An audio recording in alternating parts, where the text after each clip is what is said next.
नमस्ते दर्शकवृन्द, कविता सुन्ने सुनाउने श्रृङ्खलामा म यहाँहरूलाई हार्दिक स्वागत गर्न चाहन्छु।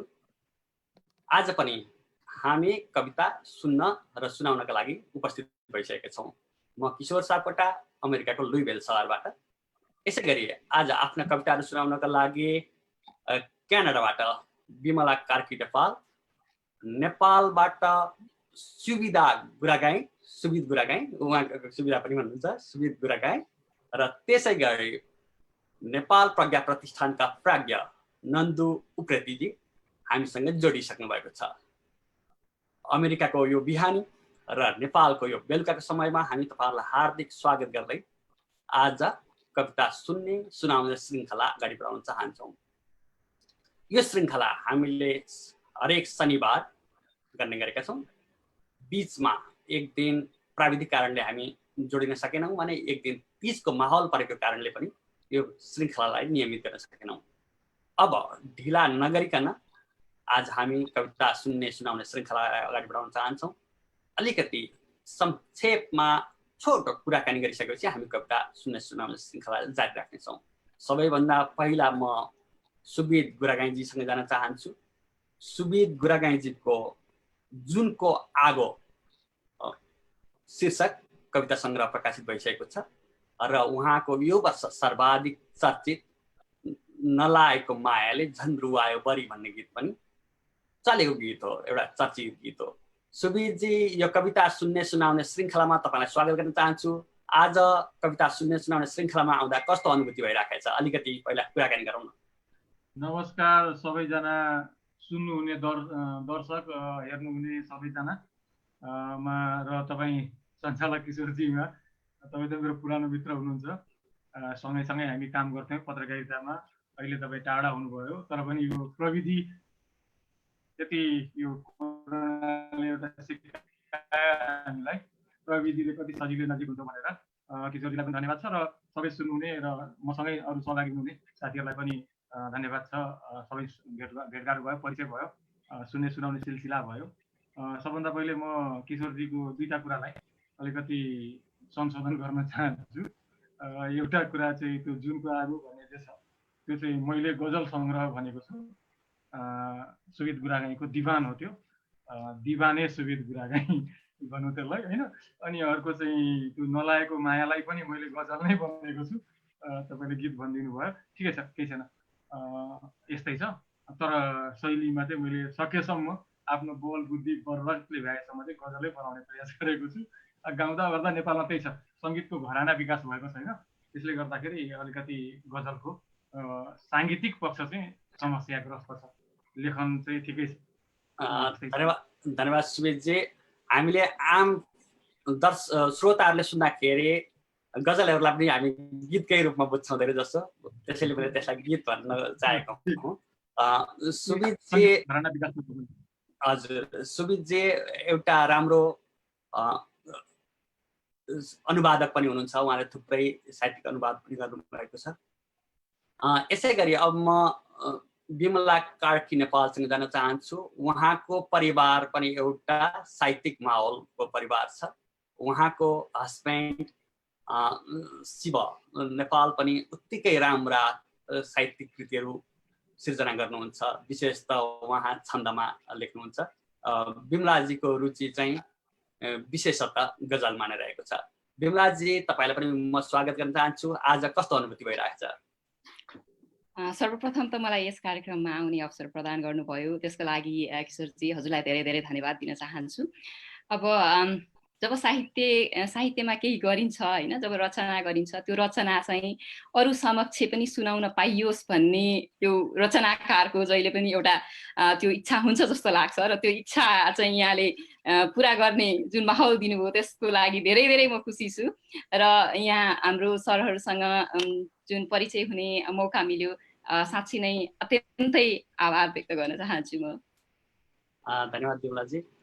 अब यसपछि म साहित्यकार, विशेष त उहाँ आफूलाई कविको रूपमा चिनाउन चाहनुहुन्छ, नन्दु उप्रेती, जो नेपाल प्रज्ञा प्रतिष्ठानको प्राज्ञ पनि हुनुहुन्छ, हामीसँग आज कविता सुन्ने सुनाउने श्रृङ्खलामा जोडिनु भएको छ।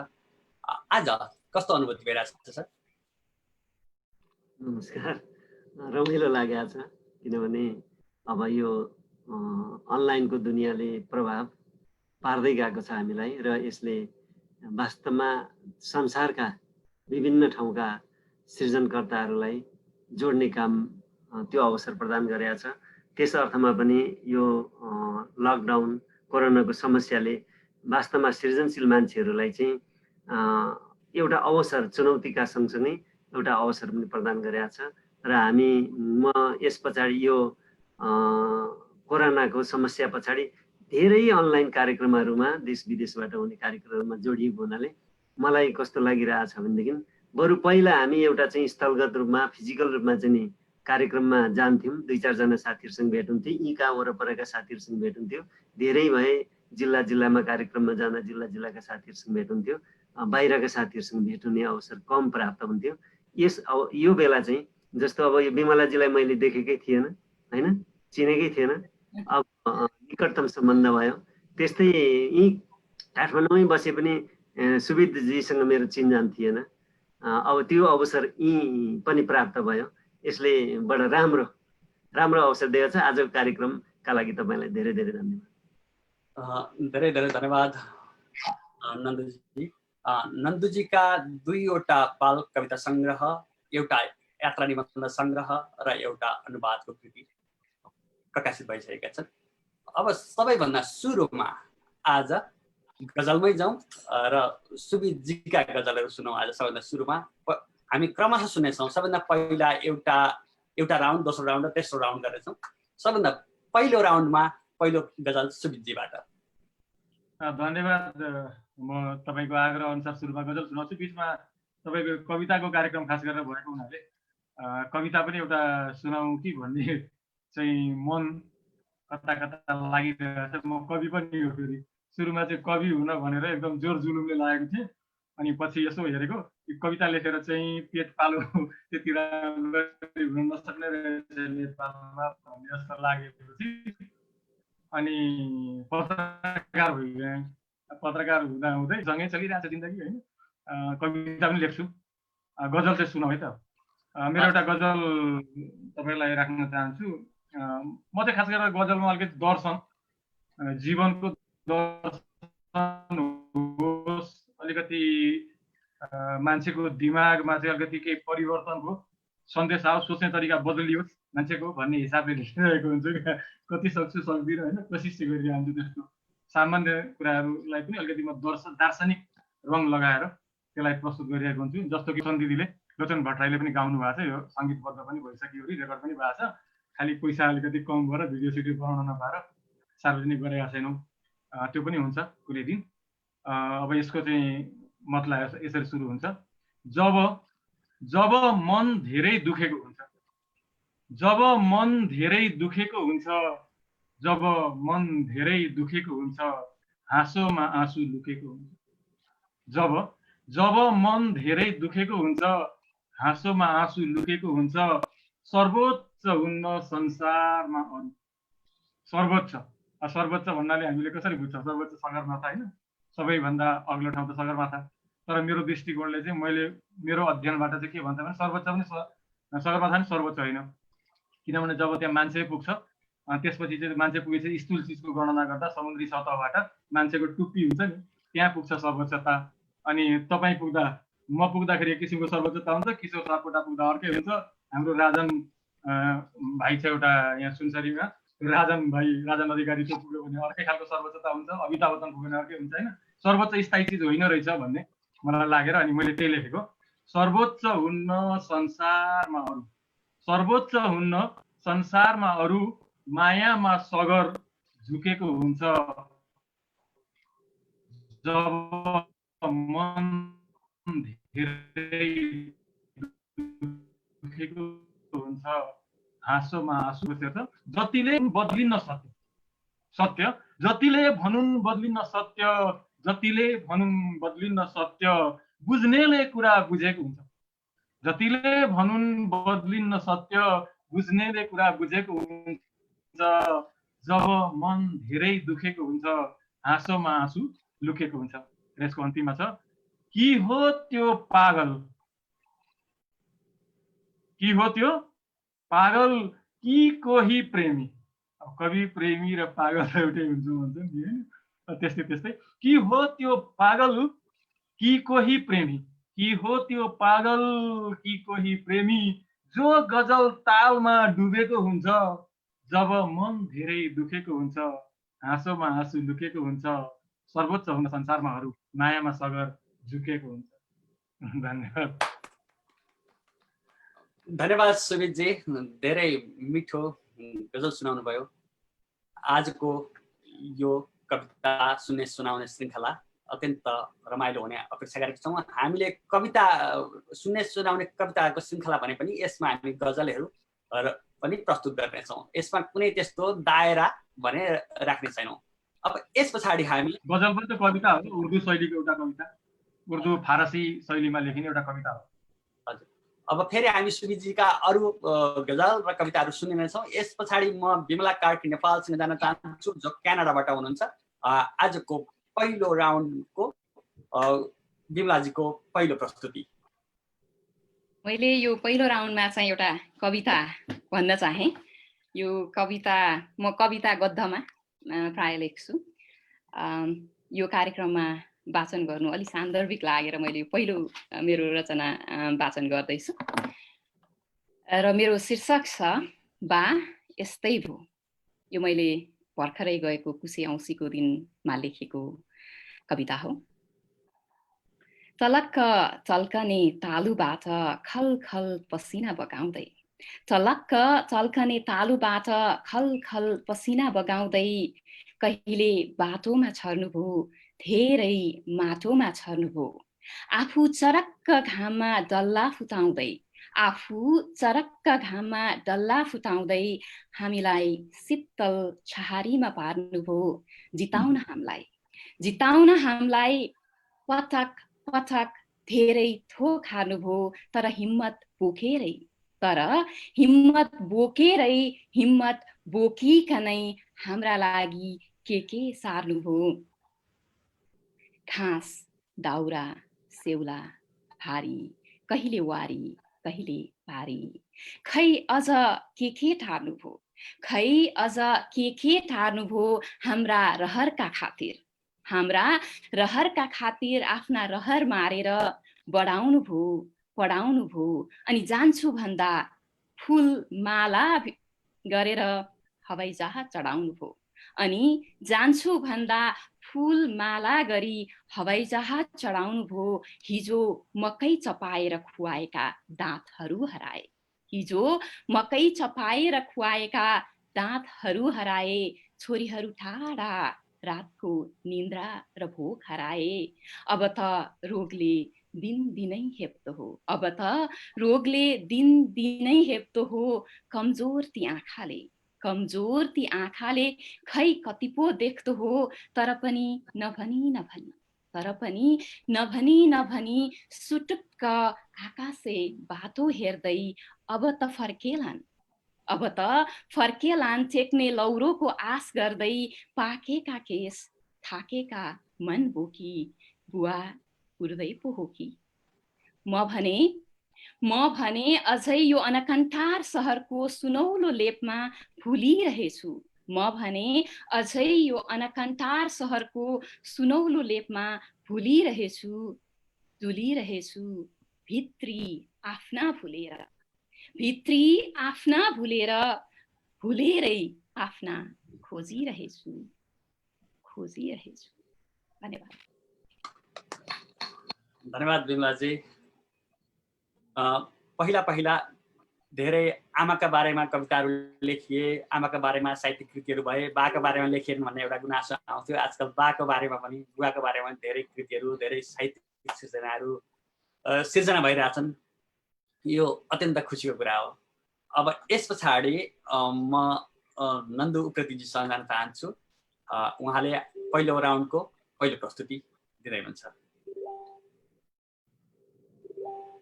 मेरो सबै यो अहिलेको प्रस्तुतिलाई सुनिराख्ने हेरिराख्ने सबै साहित्य अनुरागीहरूप्रति नमन व्यक्त गर्दछु।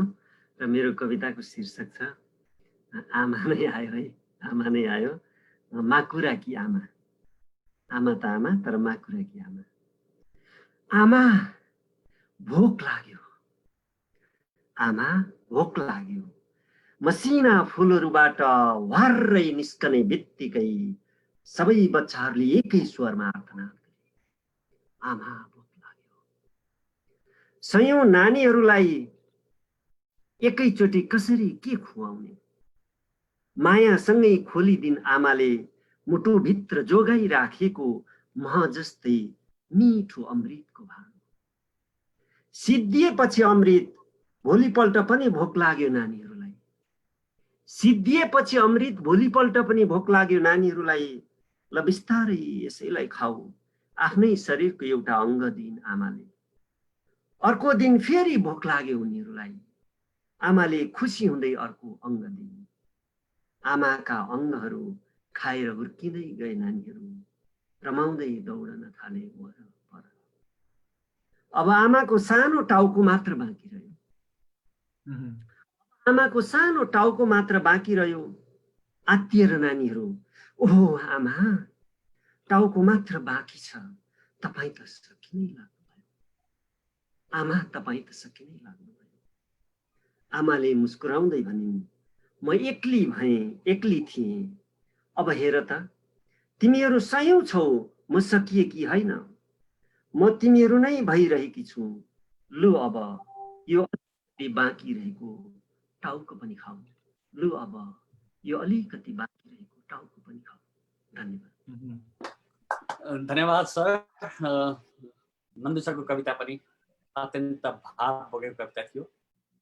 एउटा माकुराको जीवन भने पनि समग्रतामा हरेक प्राणीको जीवन यसै गरी चल्ने गर्छ। छोराछोरीको खुसी, सन्तानको खुसीका लागि बाबुआमाहरू आफूलाई बिस्तारै बिस्तारै समर्पण गर्दै निखार्दै गइरहेका हुन्छन्। माकुराको जीवन एउटा उदाहरणको रूपमा देखिन्छ, अरूको जीवनमा नदेखिन सक्छ, तर प्रक्रिया भनेको एउटा त्यही चरणबाट गुज्रिरहेको हुन्छ। अब पहिलो राउन्डमा सबैजनाको एउटा एउटा कविता भनिसकेपछि मेरो पनि एउटा कविता लेखेको छु यही बिहान। प्रत्येक राउन्डमा ल्याउने गरी लेख्नु पर्यो नि त। कहिलेकाहीँ मात्रै लेख्छु, धेरै कविताहरू लेख्दिनँ। त्यसैले यो अलिकति हामी सार्वजनिक जीवन जिउने मानिसहरूको जीवनमा आधारित छ, जो आफूलाई कलाकार भन्छन्, पत्रकार भन्छन् या त साहित्यकार, जुन सुकै एउटा विधामा होस्, सार्वजनिक जीवनको एउटा विधा, त्यसमा जीवन जिउनेहरूको लाइफस्टाइल कस्तो हुन्छ यसमा अलिकति लेखेको छु। र यसको शीर्षक छ धत अस्ति नै मर्नुपर्ने रहेछ। अब म मेरो कविता सुरु गर्छु। आकाशमा हेलिकप्टर घुमिरह्यो, ओरपर मानिसहरूको हल्ली खल्ली चलिरह्यो।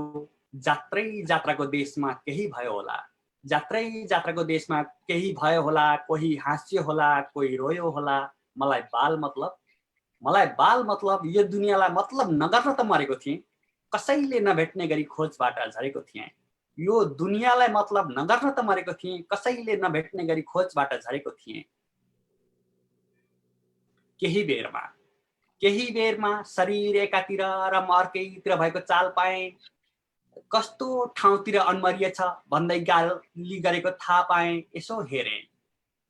यसो हेरेँ जङ्गल ढाकेर सुरक्षा फौज आएका छन्, तालिम प्राप्त कुकुरहरू ल्याएका छन्। कुकुरका घाँटीमा सिक्री नभएको भए घबराउँथे होला, कुकुरका घाँटीमा सिक्री नभएको भए घबराउँथे होला। नमरेको भए यत्रो सुरक्षाकर्मी देख्दा डराउँथे होला। मलाई बाल मतलब यो दुनियाँलाई मतलब नगर्न त मरेको थिएँ, कसैले नभेट्ने गरी खोजबाट झरेको थिएँ। हेरिरहेँ मेरो शरीर सुरक्षाकर्मीको काँधमा बोकिएको थियो। मेरो शरीर सुरक्षाकर्मीको काँधमा बोकिएको थियो। मेरो आत्मा अलि पर कतै रोकिएको थियो। कन्फ्युज थिएँ जीवनभरि मलाई नखोज्नेहरू आज किन खोजिरहेछन्। जीवनभरि फर्किएर नहेर्नेहरू आज किन सोधिरहेछन्। शरीर त्यतै छाडिदिएर आत्मा घर त दौड्यो। पत्नी शोकमा थिइन्, छोराछोरी भोकमा थिए। छिमेकीहरू सहानुभूति व्यक्त गर्दै थिए, यिनीहरूको त जहाजै डुब्यो। शरीर त्यतै छाडिदिएर आत्मा घरतर्फ उड्यो। पत्नी शोकमा थिइन्, छोराछोरी भोकमा थिए, छिमेकीहरू सहानुभूति व्यक्त गर्दै थिए, यिनीहरूको त जहाजै डुब्यो। घरको आँगनमा टेलिभिजन आए, जताततै मेरै बारेमा समाचार छाए, मलाई बाल मतलब।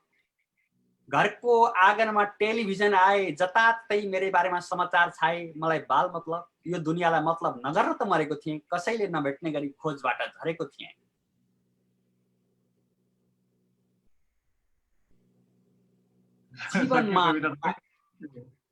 जीवनमा मेरो लागि 5 मिनेट नदिनेहरू, जीवनमा मेरो लागि 5 मिनेट नदिनेहरू घण्टौँका लागि घाटमा आए।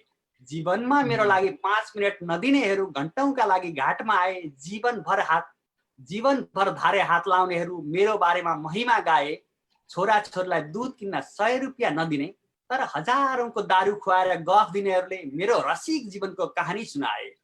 छोराछोरीलाई दूध किन्न 100 रुपियाँ नदिने तर हजारौंको दारू खुवाएर गफ दिनेहरूले मेरो रसिक कहानी सुनाए। मेरो निधनले राष्ट्रलाई ठूलो क्षति भएछ। समाचारले भन्यो पुरै देश नै रोएछ। मेरो निधनले राष्ट्रलाई ठूलो क्षति भएछ। समाचारले भन्यो पुरै देश नै रोएछ। मलाई बाल मतलब। यो दुनियाँलाई मतलब नगर्न मरेको थिएँ, कसैले नभेट्ने गरी खोजबाट झरेको थिएँ। मलाई बाल मतलब। यो दुनियाँलाई मतलब नगर्न मरेको थिएँ, कसैले नभेट्ने गरी खोजबाट झरेको थिएँ। महिनौं तलब नदिने कार्यालयले काज खर्च तुरुन्त दियो। महिनौं तलब नदिने कार्यालयले काज खर्च तुरुन्त दियो। सहयोग राशि दिनेहरूको होडबाजी थियो। महिनौं तलब नदिने कार्यालयले काज खर्च तुरुन्त दियो। सहयोग राशि दिनेहरूको होडबाजी थियो। प्रशंसा गर्दै मेरो नाममा के पुरस्कार कोषहरू बने। प्रशंसा गर्दै मेरो नाममा के पुरस्कार कोषहरू बने। यति दुःख दिनुभन्दा त मरे जाति हुने भन्ने मेरै परिवारजनहरू मालामाल बने। प्रशंसा गर्दै मेरो नाममा के पुरस्कार कोषहरू बने। यति धेरै दुःख दिनुभन्दा त मरे जाति हुने नि भन्ने मेरै परिवारजनहरू मालामाल बने। जीवनमा मलाई कसै सामु चिनाउन लजाउनेहरू मेरो जीवनी भन्न आमन्त्रित हुन थाले। त्यो मञ्चमा सायद उनीहरू भित्र हाँस्दै बाहिर रुन्थे। त्यो मञ्चमा सायद उनीहरू भित्र हाँस्दै बाहिर रुन्थे। मैले जीवनकालमा बनाउन नसकेको घर ठडिएको थियो। मलाई जीवनभर कुलङ्गान भन्नेहरू आज मलाई कुलदीप बनाइरहेका थिए। सायद मेरो हैसियत भन्दा ठूलो महिमा रचिएको थियो। मलाई बाल मतलब। यो दुनियाँलाई मतलब नगर्न त मरेको थिएँ, कसैले नभेट्ने गरी खोजबाट झरेको थिएँ। यो दुनियाँलाई मतलब नगर्न मरेको थिएँ, कसैले नभेट्ने गरी खोजबाट झरेको थिएँ। एउटै मिस्टेक भएछ जीवनमा, एउटै मिस्टेक भएछ जीवनमा। धत अस्ति नै मर्नु पर्ने रहेछ, धत अस्ति नै मर्नु पर्ने रहेछ। धन्यवाद।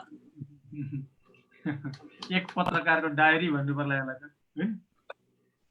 यो मैले एउटा आम सार्वजनिक व्यक्तिहरूको जसले घरमा समय दिन सक्दैनन्, उनीहरूको जीवन बाहिर बित्छ, घरमा कुनै पनि उनीहरूको उपयोगिता झन्डै नभए जस्तो देखिन्छ उनीहरूको जीवन। तर जो एउटा राष्ट्रको लागि एउटा सार्वजनिक सम्पत्ति हुन् त्यस्ता व्यक्तिहरूको कस्तो हुन सक्छ मरण भन्ने हिसाबले मात्रै यसलाई एउटा स्वयर कल्पना हो। एउटा अहिलेको भएको जीवन दुखाइको सरसर्ती टिपोट हो त्यो, हैन?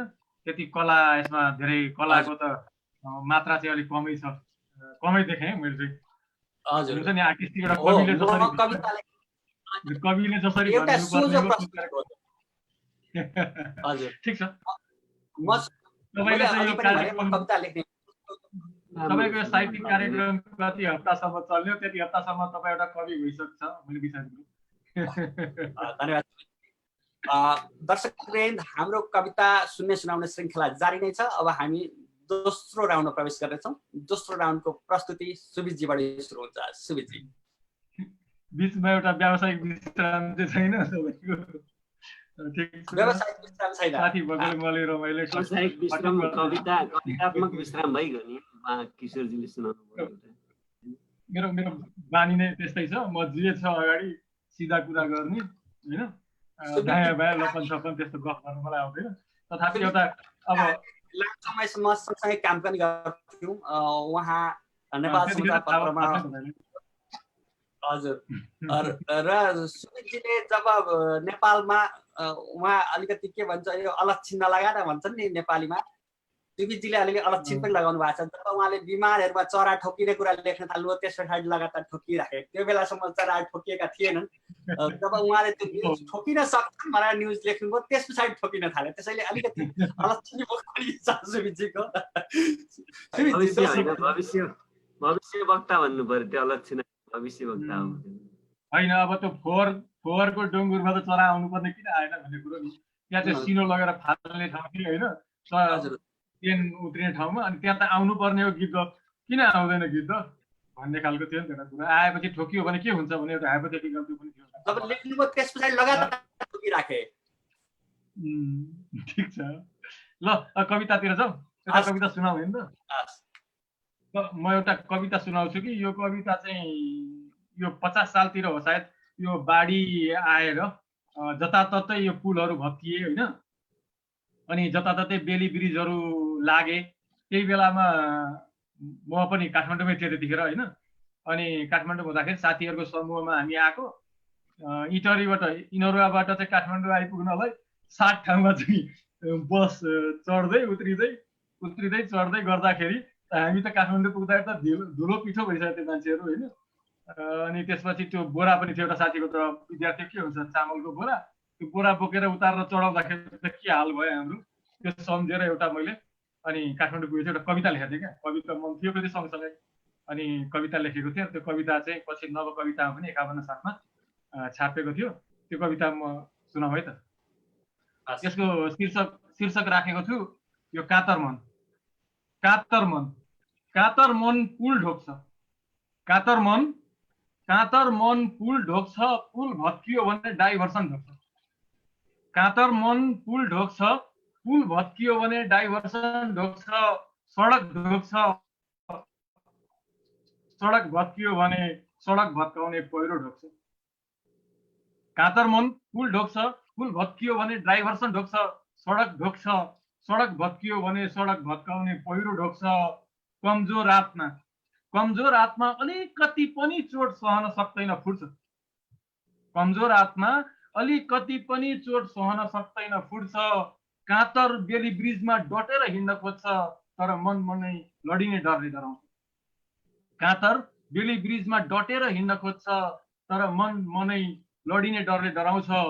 काँडाको घोचाइले घाइते हुन नसक्नेहरू फुल जस्तो फुलिरहने कुरा सोध्छ। काँडाको घोचाइले घाइते हुन नसक्नेहरू फुल जस्तो फुलिरहने कुरा सोध्छन्। घाम अस्ताएपछि अन्धकारदेखि डराउने मुटुहरू अलिकति उज्यालोका लागि जुन ढोक्छन्। घाम अस्ताएपछि अन्धकारदेखि डराउने मुटुहरू अलिकति उज्यालोका लागि जुन ढोक्छन्। बादल लागेपछि बादल ढोक्छन्। सुनकोसीको जङ्घार तर्न नसकेर मनै जोड घन्टी चढाउने भाकल गर्छन्। अन्धकारदेखि डराउने मुटुहरू अलिकति उज्यालोका लागि जुन ढोक्छन्। बादल लागेपछि बादल ढोक्छन्। सुनकोसीको जङ्घार तर्न नसकेर मनै जोड घन्टी चढाउने भाकल गर्छन्।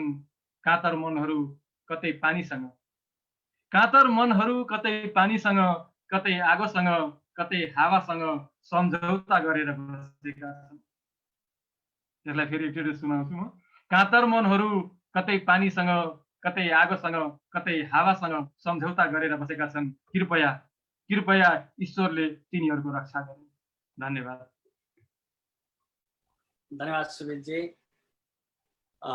एक खालको हामी अविश्वासभित्र पनि बाँचेका छौँ र कतिपय कुराहरू यो सही होइन भन्ने बुझ्दै पनि हामी त्यसलाई पालना भने गरिरहेका छौँ। त्यसैले गर्दा कतिपय ती संस्कारकै रूपमा विकसित भइसकेका छन्। त्यसलाई छोडौँ भन्दा पनि हामी छोड्न सक्दैनौँ। यो मन कातर भएको हो भन्ने थाहा नपाउँदै पनि हामी कातर भइरहेका हुन्छौँ। तपाईँको प्रस्तुतिको लागि धेरै धेरै धन्यवाद। कतिपय कुरा म डराएको हुँ भन्ने थाहा हुँदैन, तर पनि हामी डराइरहेका हुन्छौँ। यस पछाडि म आफ्नो प्रस्तुतिका लागि फेरि विमलाजीलाई अनुरोध गर्न चाहन्छु। विमलाजी। धन्यवाद किशोरजी। यो राउन्डमा चाहिँ मैले एउटा गजल प्रस्तुत गर्दैछु।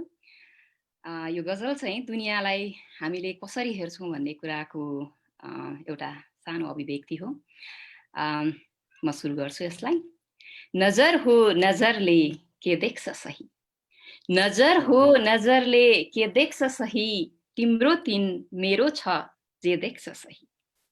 बनोट भिन्न स्वर उस्तै भए पनि, बनोट भिन्न स्वर उस्तै भए पनि, आफैले मात्र चिन्ने ए देख्छ सही, तिम्रो तिन मेरो छ जे देख्छ सही।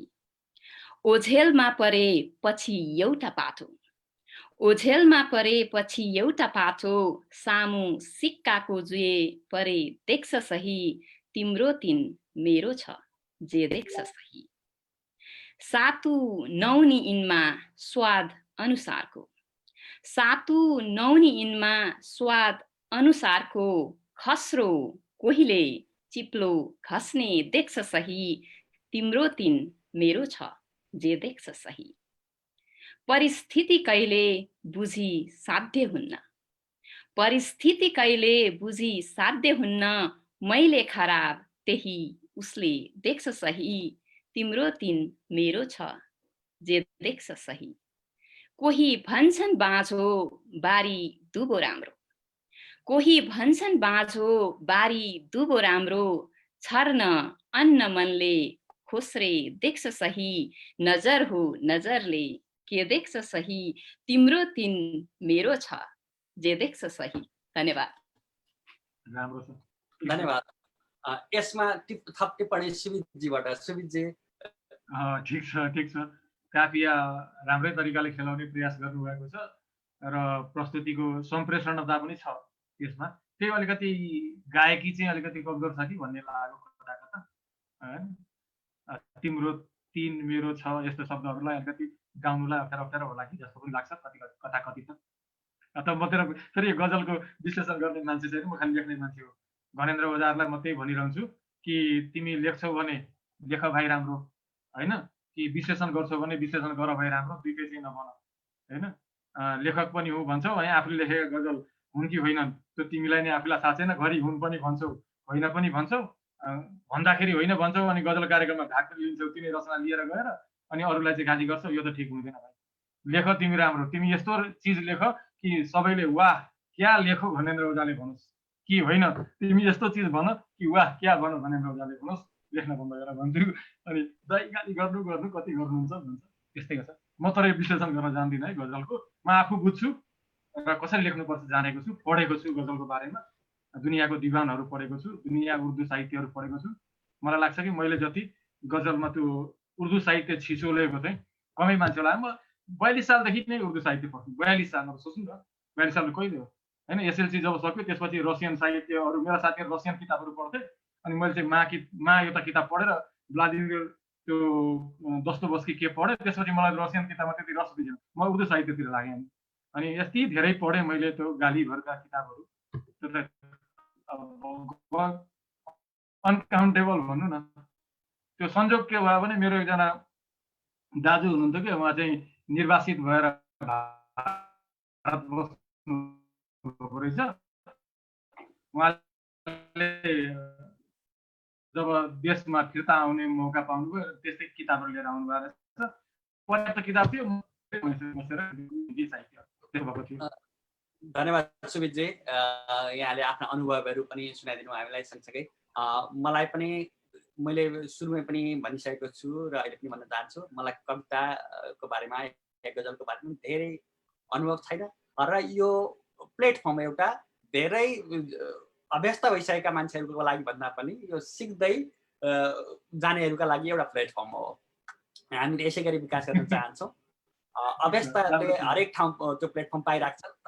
त्यो एउटा शौखिन छन्, शौखिनहरूका लागि पनि एउटा प्लेटफर्म चाहिन्छ भन्ने हिसाबले यो प्लेटफर्म बनाएका हौँ र यसमा अलिकति राम्रो बुझेका मान्छेहरूबाट, सुमितजी जस्तो मान्छेबाट एउटा कमेन्ट आउँदा पनि धेरै रमाइलो हुन्छ, एउटा ज्ञानवर्धक हुन्छ। अब यस पछाडि हामी प्रस्तुतिमा जानेछौँ।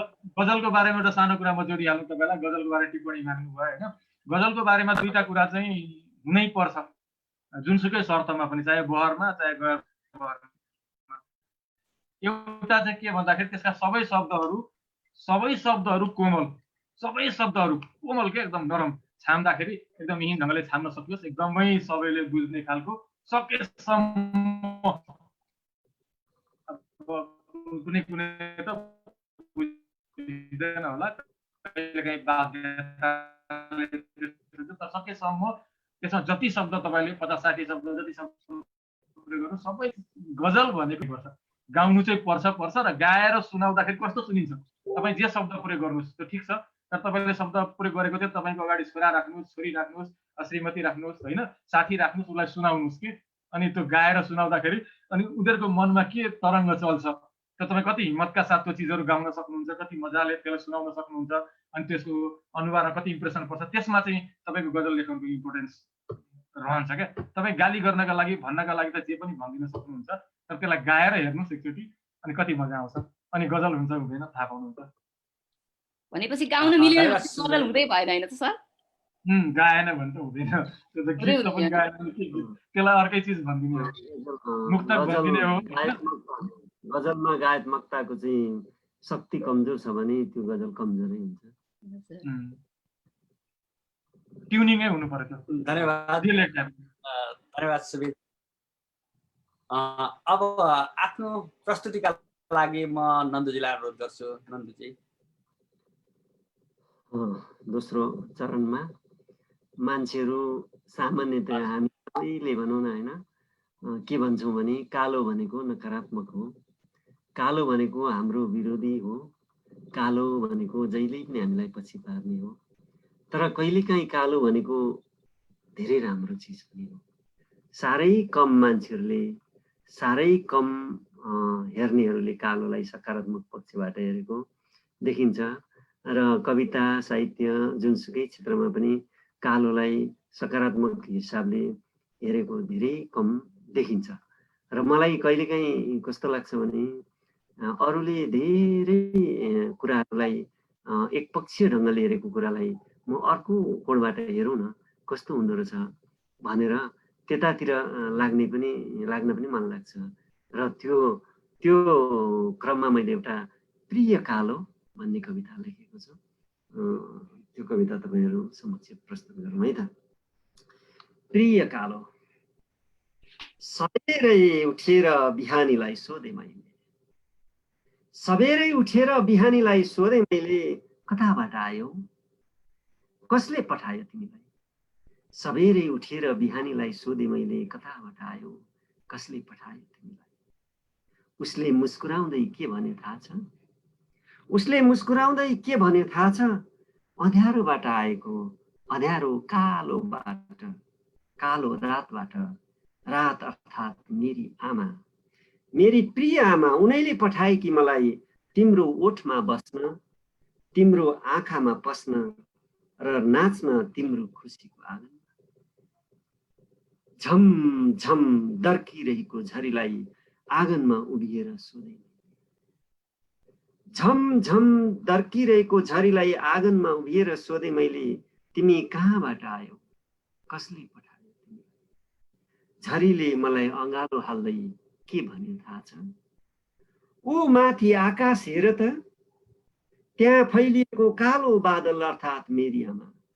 ऊ माथि आकाशमा हेर त, त्यहाँ फैलिएको कालो बादल अर्थात् मेरी आमा, उनैले पठाएको मलाई तिम्रो जीवनको धुन भएर बज्न, तिम्रो जीवनको सुर भएर बग्न, तिम्रो जीवनको धुन भएर बज्न, तिम्रो जीवनको सुर भएर बग्न। ऊ माथि आकाशको कालो बादल अर्थात् मेरी आमाले तिमीसम्म मलाई पठाएकी हुन्। धन्यवाद। धन्यवाद नन्दजी। कविहरूले, सामान्य मान्छेहरूले जेलाई देख्छन् कविहरूले त्योभन्दा अगाडि गएर देख्छन्। तपाईँले अँध्यारोलाई पनि एउटा सकारात्मकताको बिम्बको रूपमा लिइदिनु भयो। धेरै राम्रो प्रस्तुति, धेरै धन्यवाद। अब म फेरि यससँगै अब म तेस्रो राउन्डमा प्रवेश गर्न चाहन्छु। तेस्रो राउन्डको लागि सुबिदजी तयार हुनुहुन्छ? सुबिदजीको प्रस्तुति। म्युटमा हुनुहुन्छ सुबिदजी, अनम्युट गरिदिनु होला।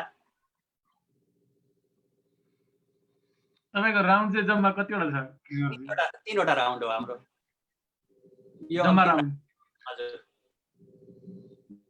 यो अन्तिम राउन्ड हो भनेपछि अब यहाँ के सुनाऊ? अब गजल सुनाऊ, कविता सुनाऊ, गीत सुनाऊ, वा यस्तै कुरा गरौँ? के गरौँ? मन लागेको सुनाउन सक्नुहुन्छ? एउटा गीत त म लेख्दिनँ। जिन्दगीमा 2टा 3वटा 4वटा मात्रै गीत लेख्ने होला होइन। गीत लेख्न जानिनँ मैले खासमा चाहिँ। त्यो गीतमा पनि के हुन्छ भने स्थायी र अन्तराको कुरा हुन्छ, अनि त्यहाँ पनि मिटर मिलाउनु पर्ने कुरा हुन्छ। त्यो कुरामा म त्यति रस बस्न सकेन मलाई। तथापि लेख्दै लेखिन भने कहिलेकाहीँ एउटा कविता सुनाएर पार्टिसिपेट सहभागिता जनाउनु पर्छ नि त। कहिलेकाहीँ किशोरजीले कविता सुनाए जस्तै हो मेरो पनि गीत लेखनको यात्रा चाहिँ 3-4वटा होला नि गीत लेखनको यात्रा। त्यसै मध्येको एउटा यो सुरुमा चाहिँ लेख्न चाहिँ म गजल खोज्दै थिएँ, अनि केटाहरूसँग कुरा गरेँ, मैले त यस्तो मेरो त यस्तो कुरा आयो, कसैले के गर्ने, कस्तो छ सुन त भनेर सुनाएको। हे दाइ यार यसलाई यो गीत बनाउनु भनेर भन्न थालेँ। ल त भनेर अनि गीतैमा प्रयास गरेको, कस्तो भयो सुन्नु है। यसको चाहिँ थिम के छ भने डराएर बाँच्न मन छैन सहरमा। अहिले अब कोरोनाको तपाईँलाई यही छ हल्लीखल्ली होइन, अनि जताततै डरै, यो कृत्रिम डर पनि भन्छन् कसैले यो के हो बुझिन सक्नु छ क्या, मैमा परम्पार भइसकेको छ। एउटा नदेखिने चिजले सारा मान्छेलाई थर्कमान गरेको छ होइन, विज्ञानलाई चुनौती दिएको छ। अब त्यसैमा मलाई पनि यो डराएर बाँच्नु मन छैन नि त, छ त कसैलाई छैन। त्यही कुरा मैले यहाँ लेखेको छु। डराएर बाँच्न मन छैन सहरमा, डराएर बाँच्न मन छैन सहरमा, तर नडराई बाँच्न गाह्रो छ। डराएर बाँच्न मन छैन सहरमा, तर नडराई बाँच्न गाह्रो छ। हराएर बाँच्न मन छैन रहरमा, तर नहराई बाँच्न गाह्रो छ। डराएर बाँच्न मन छैन सहरमा। यो चाहिँ हो स्थायी, लामो छ अलिकति। रिसाउँछन् कि कोही चित्त दुख्छ कसैको, यसको अन्तरामा रिसाउँछन् कि कोही चित्त दुख्छ कसैको, हुन्छ आफै माया कि भ्रम हो यो सब मनेको। रिसाउँछन् कि कोही चित्त दुख्छ कसैको, हुन्छ आफै माया कि भ्रम हो यो मनेको। ढुङ्गा भन्दा कठोर सत्य बुझ्न गाह्रो छ, डराएर बाँच्न मन छैन सहरमा, तर नडराई बाँच्न गाह्रो छ। छिटो हिँड्न खोज्दा लडिने पो हो कि, यसको अर्को अन्तरा छ, 3 अन्तरा लेखेको छु। छिटो हिँड्न खोज्दा लडिने पो हो कि, ढिलो गर्दा पछि परिने पो हो कि। कत्रो समस्या छ हेर्नु तपाईँ। छिटो हिँड्न खोज्दा लडिने पो हो कि, ढिलो गर्दा पछि परिने पो हो कि। दोधारमा यहाँ सबैलाई हतारो छ, डराएर बाँच्न मन छैन सहरमा, तर नडराई बाँच्न गाह्रो छ। यसको अन्तिममा छ, जिन्दगी चाहन्छ जुन लक्ष्यमा पुग्न, जेलिएको किन यति सकिएन बुझ्नु। जिन्दगी चाहन्छ जुन लक्ष्यमा पुग्न, जेलिएको किन यति सकिएन बुझ्न। नबुझे पनि दुनिया किन यति प्यारो छ, डराएर बाँच्न मन छैन सहरमा, तर नडराई बाँच्न गाह्रो छ। धन्यवाद। धन्यवाद सुबेजी। यस्तो पनि हुन्छ कि हुन्छ होला र यो गायो भने चाहिँ पनि गीत हुन्छ होइन। हजुर, र हाम्रो एउटा दैनिक जिन्दगी पनि हो, डराएर बाँच्न गाह्रो छ जीवनमा, तर डराउनु पनि परिरहेको छ, सावधानी पनि त्यति नै आवश्यक छ। र तेस्रो राउन्डको अब अन्तिम प्रस्तुतिमा हुनुहुन्छ बिमला कार्कीजी। बिमलाजी, आफ्नो प्रस्तुति सुरु गर्नका लागि अनुरोध गर्छु। धन्यवाद सर। यो राउन्डमा चाहिँ मैले एउटा पहिलो पटक मैले एउटा छन्दमा कविता लेखेको थिएँ 2017मा। म जब पछिल्लो पटक नेपालमा थिएँ, नेपालमा गएको बेलामा त्यहाँको स्थितिले धेरै छोयो, चित्त दुख्यो, र त्यही चित्त दुखाइलाई व्यक्त गर्न खोजेको छु छन्दमा। यो चाहिँ शार्दूल विक्रीडितम छन्दमा छ। गाउने प्रयास गर्छु, गाउन खासै स्वर त राम्रो छैन, तर पनि प्रयास चाहिँ गर्छु म। यो मेरो कविताको शीर्षक चाहिँ सक्दो गर। हजुर, म 1 मिनट रोक्न चाहे। हाम्रो नन्दजीको क्यामेरा अलिकति मिलाइदिनु न तपाईको हो। ओके, थ्यांक यू, सुरु गर्नुहोस्। हजुर, कविताको शीर्षक छ सक्दो गर। सक्छौ जो सुविधा बढाउ थप हे, मिल्दो सबै तोकलौ, मर्छन् भो जनता मरुन् मरिरहुन्, मुद्रा तिमी बोकलौ। निर्धाले उपचार औषधि बिना मर्दा रची योजना राज्यका झुकुटी लुटेर दिनमै आरामले जो खलौ मर्लन्तै पसिना बगाई तररै राजस्व भर्ने भरुन ठेक्का हो सब त्यो गरेर छल जो गोजी तिरै ठोकलौ कुर्सीमा पछि फेर बस्न नमिले के हुन्छ खै मौका हो अहिले लुटी लग सबै भेट्या सबै थोकलौ फत्केका पथको धुलाम्मे छ दशा फत्काई झन् छाड्दिनु काम कुरो कति भो नहेर्नु जति जो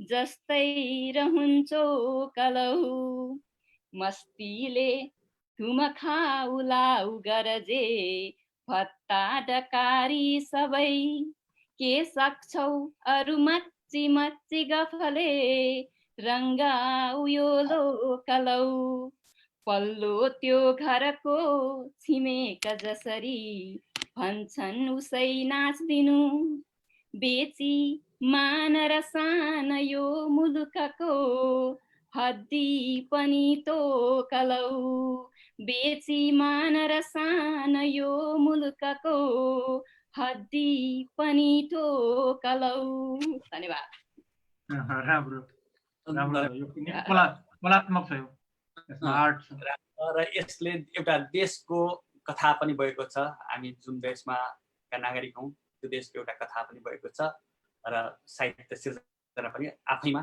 उत्कृष्ट छ धेरै धेरै धन्यवाद अब म यस पछाडि आफ्नो प्रस्तुतिका लागि नन्दु उप्रेतीजीलाई हार्दिक अनुरोध गर्दछु धन्यवाद किशोरजी यो सिर्जना गर्ने क्रममा कहिलेकाहीँ के हुन्छ भने जस्तो लाग्छ आफू त रहँदैन कहिले सिर्जना गर्दाखेरि कहिले चरा हुन मन पर्छ कहिले नदी हुन मन पर्छ कहिले आकाश हुन मन पर्छ हैन हुँदा हुँदै कहिले नजानेको नचिनेको चिज हुन मन पर्छ र कहिले सबैभन्दा आफूभन्दा प्रिय आमा हुन मन लाग्छ आमा हुन मन पर्छ कहिले त्यो भन्दा पनि प्रिय देश हुन मन लाग्छ र कहिले देश भन्दा टाढा गएको देशका सन्तानहरू हुन मन लाग्छ त्यही तपाईहरु जो देशभन्दा टाढा हुनुहुन्छ त्यही सन्तान हुन मन लागे मलाई कुनै बेला र मैले तपाईहरु भएर एउटा कविता लेखेँ तपाईहरुलाई कतिको जज छ हैन मलाई चाहिँ त्यस्तो लाग्यो त्यही कविता सुनाऊ है कविताको शीर्षक छ आमालाई खबर देश फर्कँदै गर्दा तिमी मेरो प्रिय साथी देश फर्कँदै गर्दा तिमी मेरो प्रिय साथी मेरो ढोक पुर्याइदेऊ मेरी आमालाई मेरा परदेशी खबरहरू सुनाइदेऊ तिमी फर्किए जस्तै म पनि फर्कन्छु जन्मभूमिलाई ढोक्दै आमाको पाउमा शिर राख्न मेरो प्रिय साथी मेरो सन्देश नबिर्सी मेरी आमालाई सुनाइदेऊ है मेरी आमालाई सबैले चिन्छन् तिमीले पनि चिन्नेछौ मेरी आमालाई सबैले चिन्छन् तिमीले पनि चिन्नेछौ घामले हारेर आमाले जितेको उज्यालो उहाँसँगै छ घामले हारेर आमाले जितेको उज्यालो उहाँसँगै छ आँखामा बोकेर हिँडिरहनुहुन्छ त्यसलाई जुनलाई जितेर सम्हालेको सहिष्णुता शिष्टता मेरी आमाको अनुहारमा छर्लङ्ग देखिन्छ बिहानीले उपहार दिएको मुस्कानको कोपिला सबैबाट फक्रन थाल्छ मेरी आमाको ओठमा र दिनभर फुलिरहन्छ मेरी आमालाई सबैले चिन्छन् तिमीले पनि चिन्नेछौ घामले हारेर आमाले जितेको उज्यालो उहाँसँगै छ आँखामा बोकेर हिँडिरहनुहुन्छ त्यसलाई जुनलाई जितेर सम्हालेको सहिष्णुता शिष्टता मेरी आमाको अनुहारमा छर्लङ्ग देखिन्छ बिहानीले उपहार दिएको मुस्कानको कोपिला सबैबाट फक्रन थाल्छ मेरी आमाको ओठमा र दिनभर फुलिरहन्छ आँसु जति सबै मझेरीका गाग्रीहरूमा भरेर राख्नु भएको छ, आँखामा त हामीहरू छौँ, तिमीले देख्नेछौ। आँसु जति सबै मझेरीका गाग्रीहरूमा भरेर राख्नु भएको छ, आँखामा त हामीहरू छौ, तिमीले देख्नेछौ। आमाको मुटुको ढुकढुकीको आवाज सुनिन्छ जोड जोडले चलेको। आमाको मुटुको ढुकढुकीको आवाज सुनिन्छ जोड जोडले चलेको। एउटा मुटु उहाँकै चल्छ, एउटा मुटु उहाँकै चल्छ। अरू सन्तानका मुटुहरू पनि उहाँको छातीभित्र ढुक ढुक ढुक ढुक चलिरहन्छन्।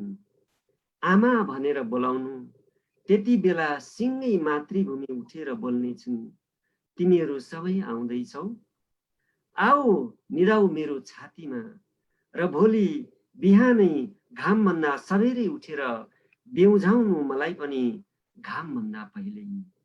आओ निदाउ मेरो छातीमा। र भोलि बिहानै घामभन्दा सबेरै उठेर बेउझाउनु मलाई पनि घामभन्दा पहिल्यै। देश फर्कँदै गर्दा तिमी मेरो प्रिय साथी, मेरो ढोक पुर्याइदेऊ है मेरी आमालाई। धन्यवाद। धन्यवाद नन्दजी। साह्रै राम्रो, साह्रै राम्रो। आँसु आमाले गाग्रीमा राख्नु भएको भने जुन बिम्ब उठाउनु भयो, साह्रै राम्रो। धेरै धेरै धन्यवाद नन्दजी। दर्शकवृन्द, म जानकारी गराउन चाहन्छु, नन्दुजीको नयाँ पुस्तक कालापानी मार्च सम्बन्धी पुस्तक चाँडै बजारमा आउँदैछ। 2055 सालमा भएको कालापानी मार्चको उहाँ पनि एउटा सदस्य हुनुहुन्थ्यो।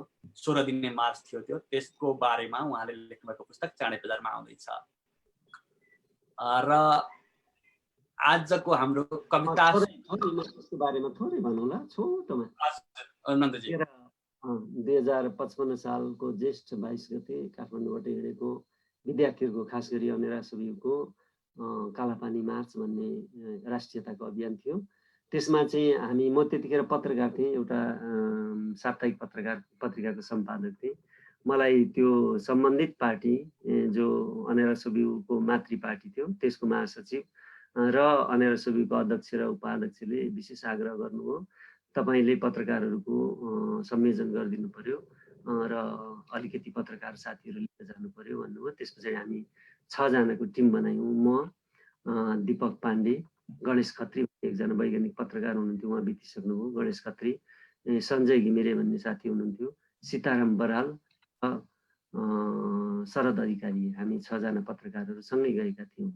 र त्यो बेलाको एउटा पत्रकारले देख्ने कुराहरू र एउटा राष्ट्रको मायाले प्रेरित हुँदाखेरि, आह्लादित हुँदाखेरि, एकदम पीडा हुँदाखेरि भएका अनुभूतिहरू मैले सबै टिप्पण गरेर लिएर आएँ र त्यो म वक्ताको रूपमा पनि प्रस्तुत भएको थिएँ त्यो कालापानीमा। र हामीले चाहिँ नि मार्च पुरा गरिसकेपछि त्यस पछाडि तुरुन्तै मेरो फर्केर आएपछि फेवादेखि विवाहसम्म भन्ने यात्रा निबन्धको पुस्तक निस्क्यो। त्यस पछाडि मैले त्यो लेखेँ र 57 सालमा लगभग मैले यो पुस्तक तयार गरिसकेको थिएँ। तर त्यस पछाडि प्रकाशन गर्ने भनेर सोच्दा सोच्दै अब आफ्नो व्यावसायिक क्षेत्र परिवर्तन गरेँ मैले र अर्को पेसातिर लागेको थिएँ। र त्यो समय र अवस्था पनि अलिकति प्रतिकूल हुँदै गयो। त्यो बेलाको माहौल र देशको माहौल फरक पर्दै गएपछि मैले त्यसलाई दराजमा राखेको थिएँ। र गत वर्ष चाहिँ अब फेरि भारतले चाहिँ त्यो कालापानी सम्बन्धी विवादलाई चरम रूपमा देखाएपछि र त्यो नक्सा त्यतातिर पारिसकेपछि, प्रकाशित गरिसकेपछि नेपालमा पनि त्यसको विरोधमा, त्यसका सन्दर्भमा ठुल्ठुला बहसहरू, चर्चाहरू हुन थाले। विभिन्न बहस कार्यक्रमहरूमा मलाई पनि पत्रकार साथीहरूले टिभी, रेडियो तिर इन्भाइट गर्न थाल्नुभयो, आफ्ना विचारहरू दिनुपर्ने भयो। र भन्ने क्रममा उहाँहरूले तपाईँले चाहिँ त्यो पुस्तक निकाल्नु पर्यो, त्यो यात्राको चाहिँ संस्मरण निकाल्नु पर्यो भनेपछि मैले त्यसलाई फेरि खोजेर तयार गरेको छु। र लगभग यो चाहिँ पोहोरको चैत्रको 22 गते विमोचन गर्ने भनेर तयारी हुँदै थियो। खास गरी सुदूरपश्चिमका मान्छेहरू, काठमाडौँ बस्नेहरू अधिकांशले धेरै कुराहरू सुदूरपश्चिमसँग जोडिएको हुनाले उहाँहरूले चाहिँ एउटा ठुलो कार्यक्रमको आयोजना गर्न लाग्नु भएको थियो र त्यो कार्यक्रमलाई चाहिँ उहाँहरूले तयारी गर्दा गर्दै अब कोरोनाको समस्याले गर्दाखेरि चैत्रको फर्स्ट विकदेखि नै त्यो समस्या देखा पर्यो र बन्द भइहाल्यो। अनि त्यसलाई रोकिए अहिले अब यही जुम विमोचन गर्ने भनेर तयारी गरिँदै थियो, फेरि निषेधाज्ञा भएपछि अहिले रोकिया छ। अब यो केही समय पछाडि चाहिँ हामीले त्यसलाई जुम विमोचन मार्फत चाहिँ रिलिज गर्दैछौँ कि अब यो निषेधाज्ञा चाहिँ तोडियोस् त्यस पछाडि गर्ने भनेर साथीहरूले तयारी गर्दै हुनुहुन्छ। त्यसको नाम चाहिँ काला पानी यात्रा हुनेछ। त्यसमा थुप्रै साथीहरूको सहयोग रहेको छ। धेरै साथीहरूले सहयोग गर्नुभएको छ। देश विदेशमा बस्ने साथीहरूले सहयोग गर्नुभएको छ। उहाँप्रति आभारी छु म। र त्यो पुस्तकको माग अहिले मैले चित्र त्यसको मतलब कभर पेजको फोटो राखिसकेपछि फाइनल त भएको छैन, यद्यपि फोटो राखिसकेपछि देश विदेश धेरैतिरबाट साथीहरूले यसलाई छिटो निकाल्नु पर्यो। हामीले पनि विदेश, खास गरी विदेशमा बस्ने साथीहरूले हामीले कुन माध्यमबाट पढ्न पाउँछौँ भनेर सोधिराख्नु भएको छ र त्यसका लागि एउटा डिजिटल पब्लिकेसनले पनि चाहिँ हामी गर्छौँ र त्यो बिक्रीकै लागि हामी तयारी गर्छौँ भनेर आग्रह गर्नुभएको छ। अनि यहाँ चाहिँ नेपालमा हामीले फिजिकल बुकको रूपमा प्रकाशित गर्ने र बाहिरतिरको लागि डिजिटल गर्ने भनेर गरिराख्नु भएको छ। यो प्रकाशन चाहिँ भुँडी पुराण प्रकाशनले जिम्मा ल्याएको छ। सायद अब प्रतिकूल भित्रको अनुकूलता मिलाएर चाँडै आउँछ होला बजारमा। ल मैले यति भने धन्यवाद।